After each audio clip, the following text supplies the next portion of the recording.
बिस्मिल्लाहिर्रहमानिर्रहीम। मोहतरम नाजरीन, अस्सलामु अलैकुम। भाइयों और बहनों, क्या कभी ऐसा हुआ है कि जिंदगी हर तरफ से तंग लगने लगे? दुआ भी करते हो, नमाज भी पढ़ते हो, मगर हालात सुधरने के बजाय और ज़्यादा उलझते जाएं। तब दिल धीमे से पूछता है, या अल्लाह, ये इम्तिहान सिर्फ मेरे हिस्से में ही क्यों? आज हम इसी सवाल का जवाब समझेंगे। अल्लाह सब्र करने वालों को क्यों आजमाता है और फिर उन्हें कैसे बेहिसाब इनाम देता है। कुरान में अल्लाह फरमाता है, क्या लोग ये समझते हैं कि सिर्फ इतना कह देने से कि हम ईमान लाए, उन्हें छोड़ दिया जाएगा और उनकी परीक्षा नहीं होगी? यानी ईमान सिर्फ नमाज रोज़ा का नाम नहीं, ईमान का मतलब है आजमाइश। किसी को बच्चों की बीमारी में आजमाया जाता है, किसी को रोजगार की तंगी में, किसी को रिश्तों के टूटने में, किसी को अकेलेपन में। मगर हर दर्द के पीछे एक ही चीज होती है, अल्लाह का इम्तिहान। सब्र का मतलब चुप रहना नहीं होता। सब्र का असली मतलब है दिल में शिकायत न रखना, जुबान से दुआ करते रहना, आंखें नम हों लेकिन भरोसा अल्लाह पर कायम रहे। क्यों?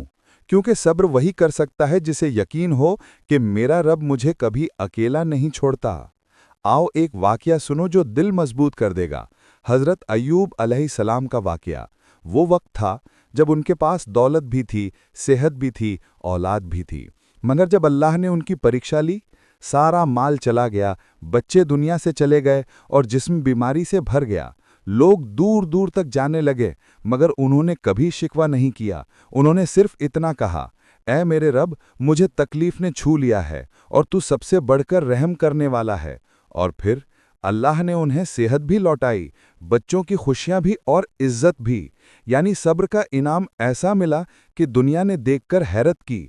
कुरान कहता है, सब्र करने वालों को बेहिसाब अज्र मिलेगा। सोचो, जिस दिन हर इंसान अपना हिसाब दे रहा होगा, सब्र करने वाले बिना सवाल के जन्नत में दाखिल कर दिए जाएंगे, क्योंकि उन्होंने दुनिया में दुख के बावजूद उम्मीद नहीं छोड़ी।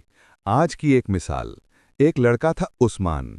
घर की हालत खराब, माँ बीमार, खुद पढ़ाई करता और साथ काम भी। रात को दवाइयाँ लाता, सुबह स्कूल जाता, लेकिन किसी से शिकायत नहीं, क्योंकि उसे यकीन था मेरा रब देख रहा है। आज वही उस्मान एक कामयाब डॉक्टर है। क्यों?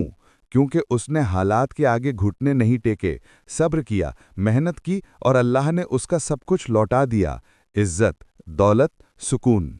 कुरान कहता है, बेशक अल्लाह सब्र करने वालों से मोहब्बत करता है।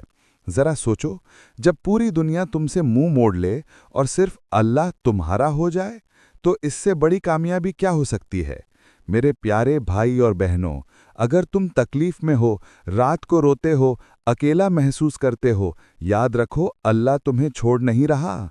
वो तुम्हें ऊंचा उठाने के लिए तुम्हें झुका रहा है, ताकि जब वो तुम्हें कामयाबी दे, तुम घमंडी नहीं बल्कि शुक्रगुजार बनो। इसलिए सब्र करो, उम्मीद न छोड़ो, क्योंकि तुम्हारा रब तुम्हारे लिए बहुत बड़ा इनाम तैयार कर रहा है, दुनिया में भी और आखिरत में भी। अगर ये बात दिल में लगी हो, इसे किसी तक पहुंचाओ।